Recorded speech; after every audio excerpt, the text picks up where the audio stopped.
il y a beaucoup d'aides en France et on a de la chance, il faut le dire, notamment l'allocation adulte handicapé qui permet de bénéficier d'un revenu si on ne travaille pas ou si on travaille en tant que bénévole et ce mix, allocation adulte handicapé plus bénévolat, c'est souvent une très bonne chose pour reprendre le rythme. Aujourd'hui, nous allons voir comment trouver un travail dans lequel on est épanoui. Nous allons voir comment faire pour trouver un travail après un long arrêt maladie.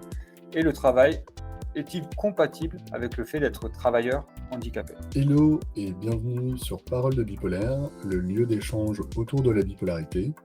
Moi, c'est Clément, je suis le fondateur de Upstage et on accompagne les personnes bipolaires au quotidien pour les aider à mieux vivre leurs troubles. Et moi, c'est Julien, je suis coach spécialisé dans l'accompagnement des bipolaires et des projets bipolaires. Et nous allons voir aujourd'hui l'importance du travail dans la vie du bipolaire.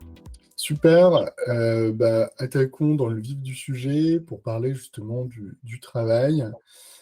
Alors, c'est un sujet qui est très vaste et très complexe, mais dans un premier temps, je pense qu'il faut commencer par, entre guillemets, «définir votre travail idéal».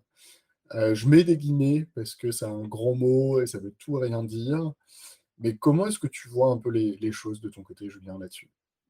Si j'ai pas un travail qui m'épanouit, je ne le tiendrai pas dans la durée. Donc moi, je suis très dans la recherche d'un travail qui m'épanouit. Donc actuellement, je ne l'ai pas encore trouvé. Et, enfin, j'ai des pistes, hein, le côté maraîchage, le coaching, et cetera.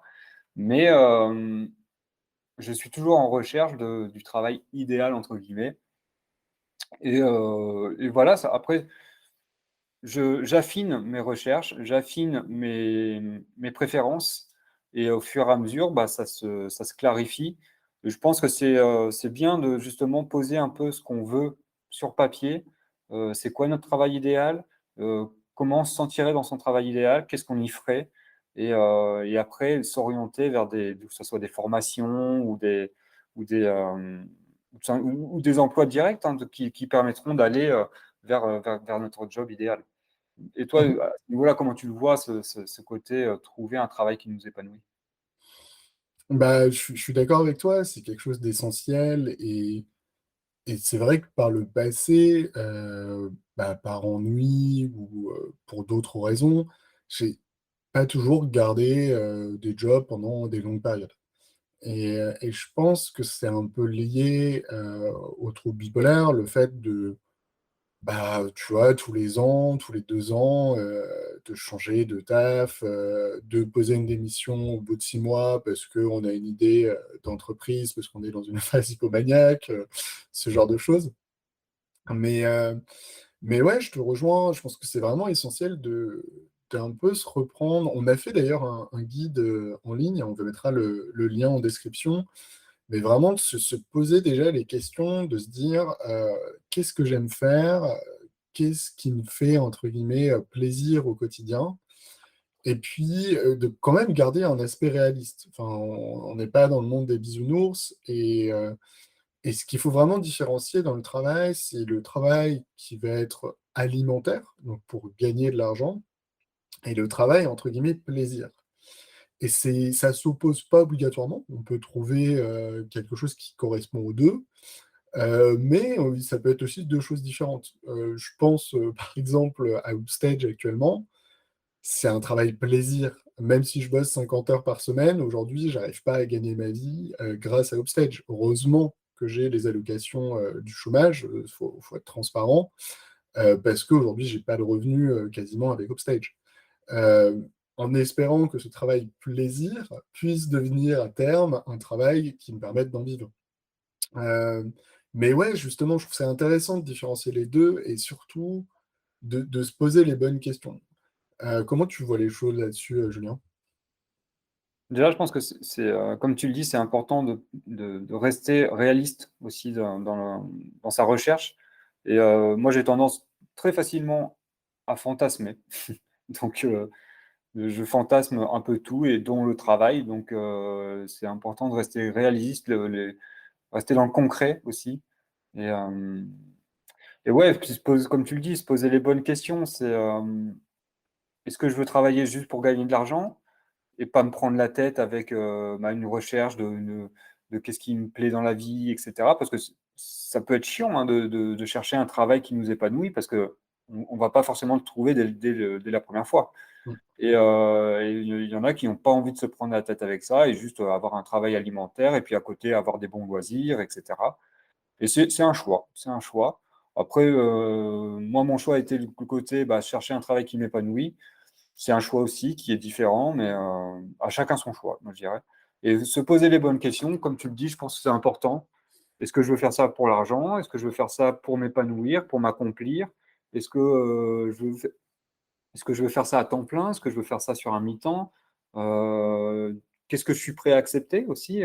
Quelles sont les contraintes que je suis prêt à accepter? Quels sont les salaires que je suis prêt à accepter ou quels sont les salaires minimums que je veux avoir? Tout un tas de questions qui vont finalement orienter vers des métiers qui sont différents et des formations, et cetera.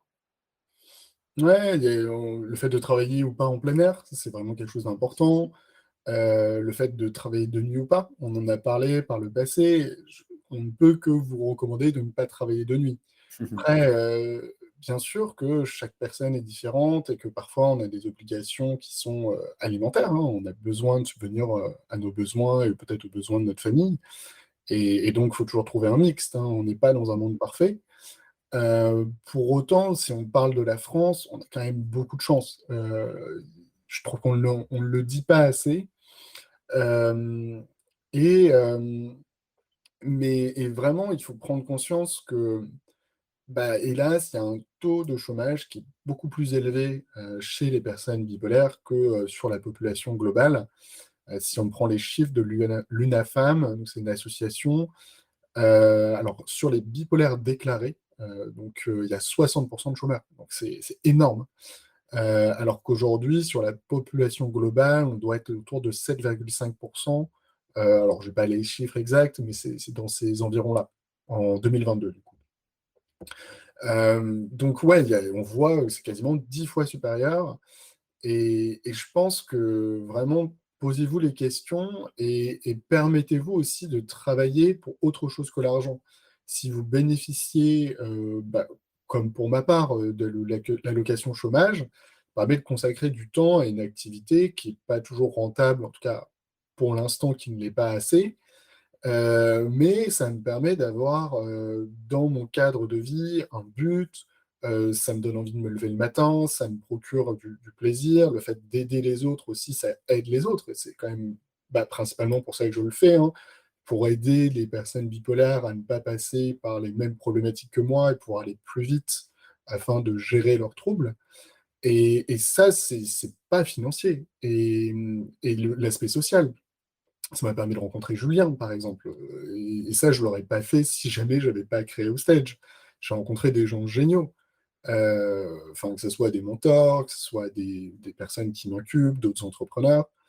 Le travail, ça peut être bénévole, enfin, je tiens vraiment à le dire et parfois, le fait de faire un travail bénévole, c'est plus facile, surtout si vous avez eu une pause pendant un certain temps et justement, on peut en parler. Toi, quelles sont un peu tes recommandations après peut-être une hospitalisation ou, une période, entre guillemets, de «non-activité» pendant un certain temps? Comment est-ce que toi tu ferais les choses? Bah, je pense que je le ferai, bon, je l'ai vécu un petit peu, enfin oui, je l'ai vécu, hein et je l'ai fait, de manière progressive, très progressive.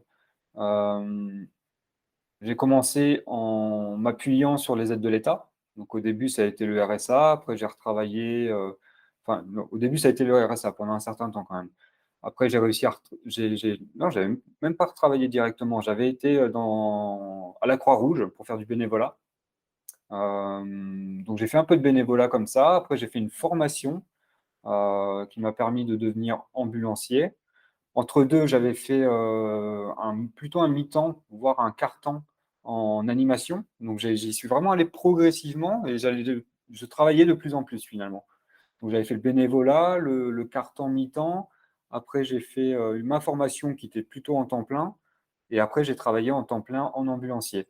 Donc vraiment, c'est d'y aller progressivement et en fonction de ce qu'on se sent capable de faire et pas griller des étapes parce que si on grille des étapes, c'est le meilleur moyen pour, soit retourner en hospitalisation, en dépression ou se sentir mal et arrêter le travail au final assez rapidement.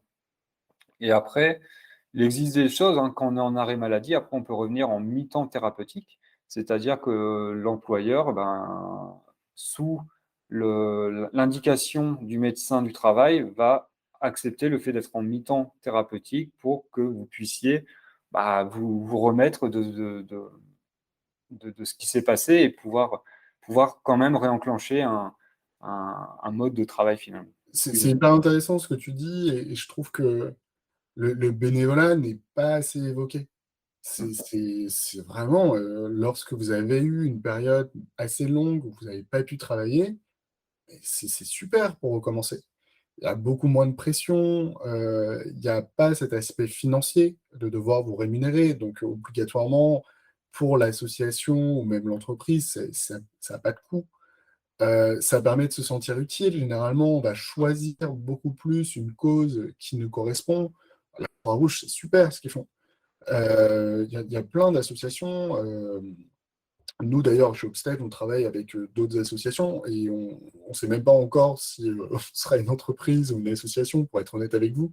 Aujourd'hui, on a plutôt le rôle d'une association, et c'est génial de pouvoir aider son prochain, on se sent utile, on se sent quand tu termines ta semaine, tu te dis: «C'est génial quoi, enfin, j'ai fait quelque chose, j'ai rencontré des gens et j'ai peut-être sauvé potentiellement même des vies». Enfin, c'est quand même hyper enrichissant et pour autant, on peut commencer par un mi-temps, on peut commencer même par un tiers-temps, et c'est une manière de reprendre confiance, de se refaire aussi son CV Ouais. pour, ne pas avoir des breaks trop importants.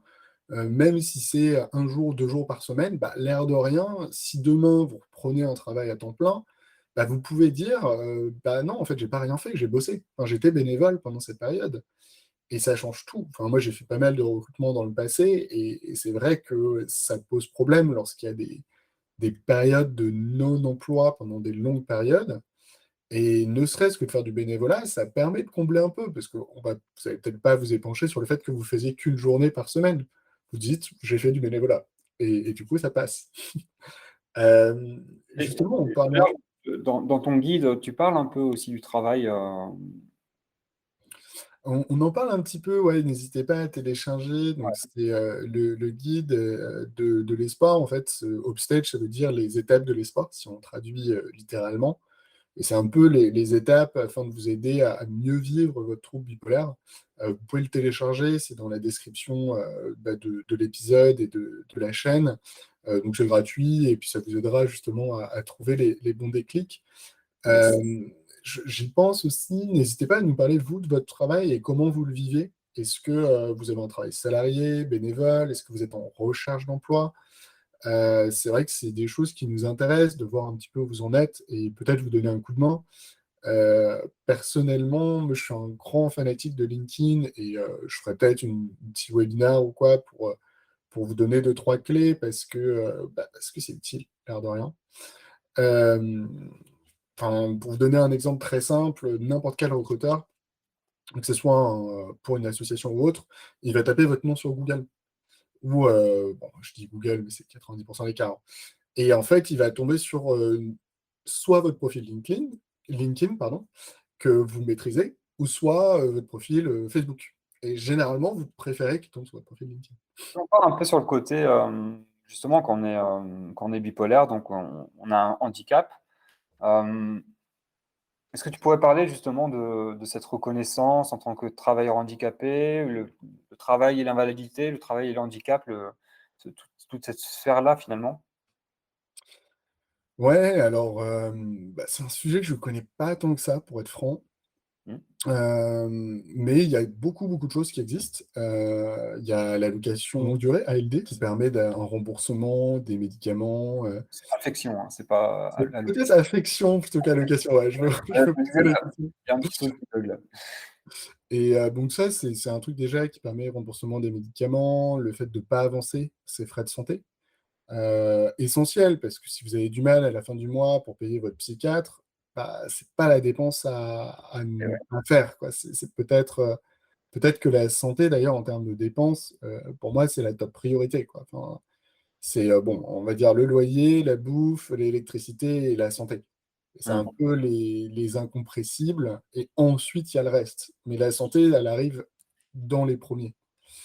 Hem Et puis après, il y a plein de choses qui existent. On a fait une vidéo sur, bah, tout ce qui est allocation adultes handicapés aussi.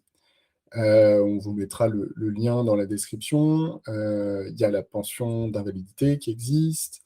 Comme tu en parlais, la mi-temps thérapeutique. Peut-être que tu as des choses à évoquer là-dessus, Julien?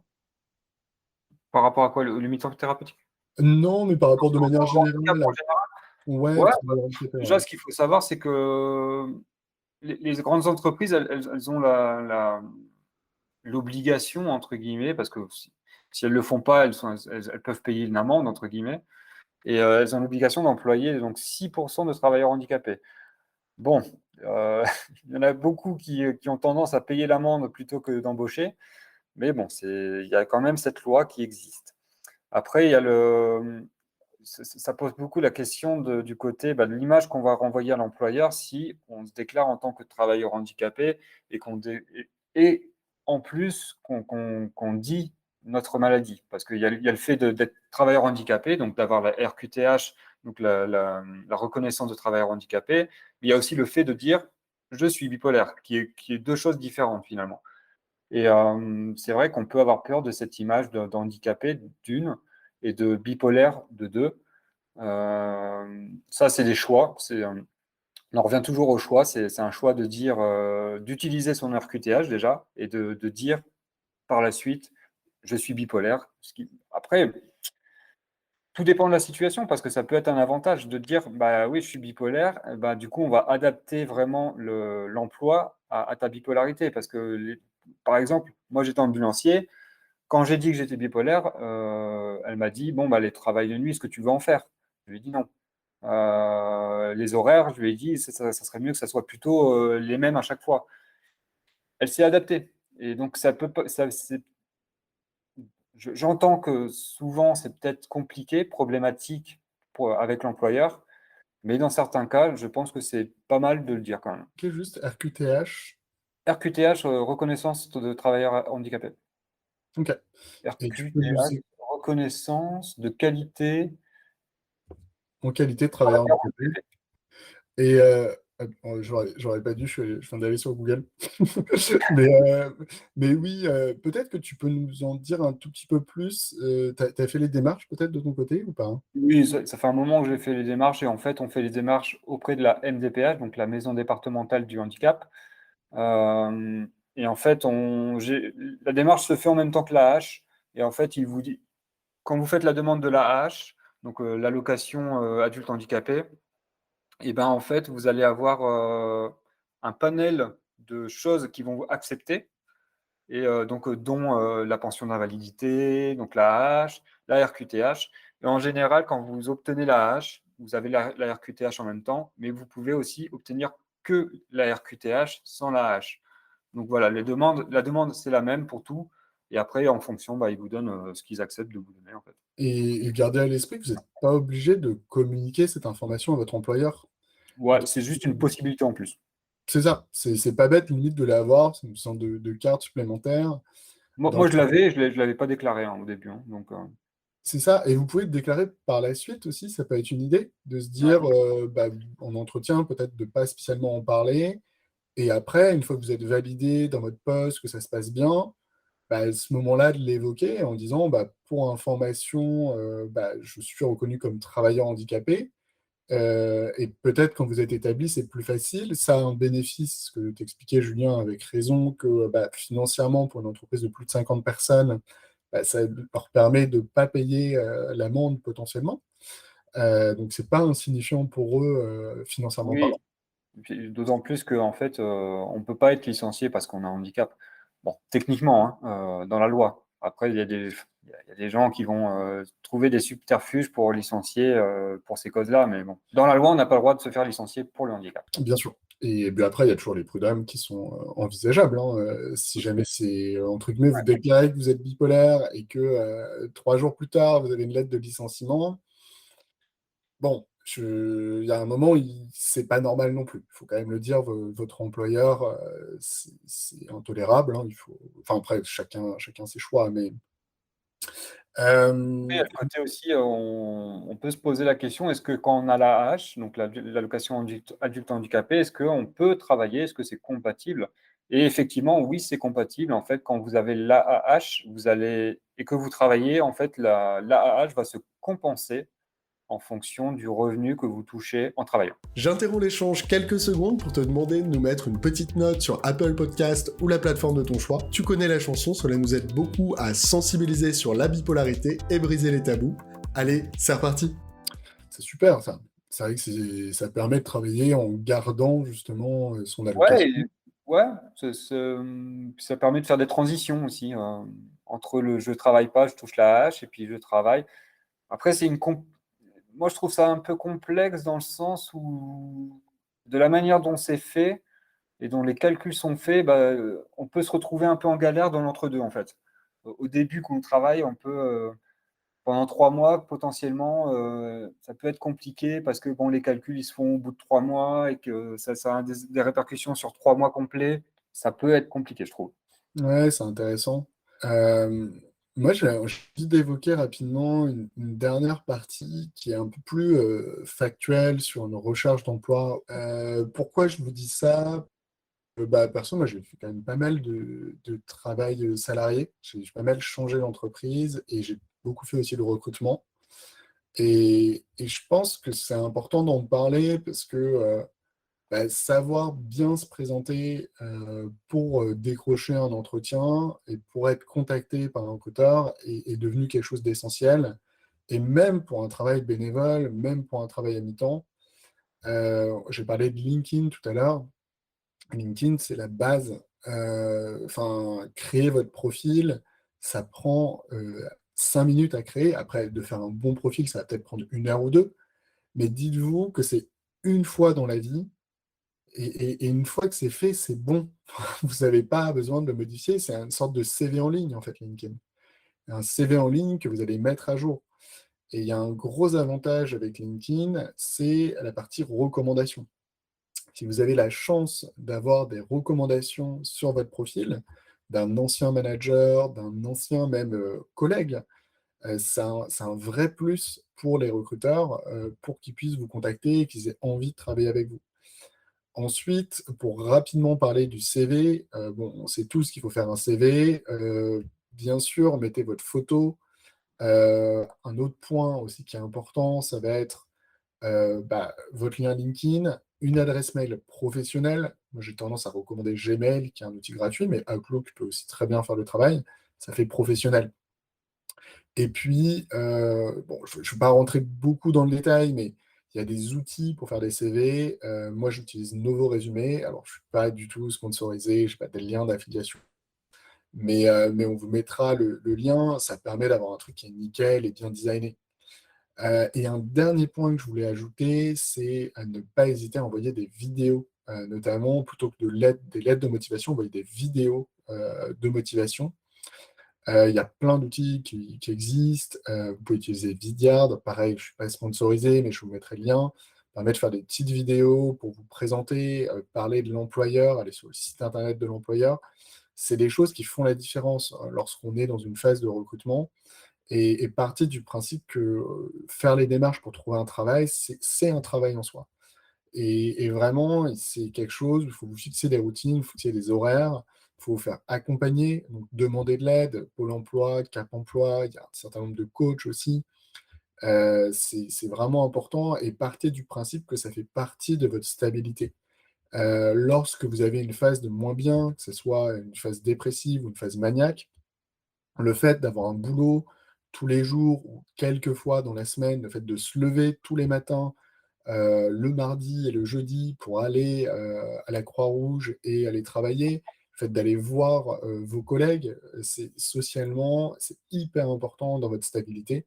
Donc je tenais vraiment, voilà, à remettre entre guillemets «le fer rouge» sur ce point-là. Est-ce que de ton côté, tu avais d'autres choses à ajouter, Julien? Non, je rappelle toujours, hein, le côté, si vous voulez aller plus loin encore, c'est d'aller voir le guide que Clément il a fait sur les étapes de l'espoir. Et ça regroupe le travail et plein d'autres choses qui vont vous permettre de mieux gérer votre bipolarité et de comprendre mieux ce que c'est la bipolarité. Donc, je vous invite vraiment à aller voir ce guide. Et sinon, on se retrouve à la prochaine vidéo. Merci Clément pour ce partage, c'était vraiment cool. Et Ouais, je fais juste un petit résumé rapide. oui, tout à fait. Donc, alors, vraiment, l'importance du travail, on ne le dira jamais assez. Le fait de se poser les bonnes questions sur quel est votre travail idéal et ensuite devenir réaliste en fonction de vos objectifs. Si jamais vous avez un objectif qui est financier, vous allez devoir, c'est toujours une balance. Si l'objectif est financier, le côté plaisir va devoir un petit peu baisser généralement. Et si le côté plaisir est plus important, l'aspect financier va baisser. Et c'est toujours trouver votre équilibre. Et dans le meilleur des mondes, à terme, vous aurez les deux objectifs qui seront là. Mais ça, c'est vraiment, vous n'allez pas du premier coup avoir un boulot. Donc ça va être génial niveau salaire et génial niveau plaisir, surtout si ça fait un certain temps que vous n'avez pas travaillé. Ensuite, ce que disait très bien Julien, c'est quand on a eu un arrêt de longue durée, il faut vraiment reprendre progressivement. Pas hésiter à commencer par du bénévolat pour ne pas avoir d'aspect financier, travailler peut-être à mi-temps, à quart-temps, refaire des formations, vraiment commencer étape par étape. C'est pas facile de reprendre tout de suite un travail à temps plein, donc essayer de trouver le juste milieu.